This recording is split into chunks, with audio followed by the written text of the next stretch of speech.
point, you're going to need one of these. This is to weigh your food. Sometimes it's given a bad rap to be accurate. But in your diet, in your first phase, when you're learning about what type of food there is, how many calories are in that food, how many grams is right for you, you're going to need to know so that you've got a reference point to be accurate. As I discussed below in the nutrition section about what's important during a diet, you'll realize that at some point, if you want to make effective fat loss, you're going to have to be somewhat accurate with your approach. In the long term, when it comes to developing a lifestyle and being autonomous, you may not need these scales, but there is an education process that goes alongside having this amount of knowledge. If you know what 150 grams of vegetables look like, in the long term, you won't need that. You'll just know it could be half a plate, and you can transition from that.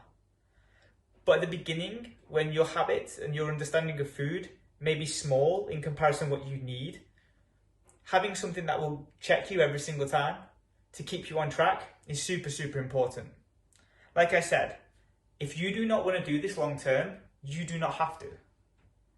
But in the short term, when you're on a diet and you're looking at keeping your calories where they need to be for the desired result of reducing your body weight and reducing your body fat, you're going to need to use them.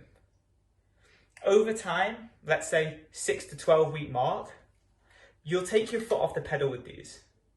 You'll start guesstimating things, leaving 10 grams, 20 grams on either side, which I cover within the guesstimating video.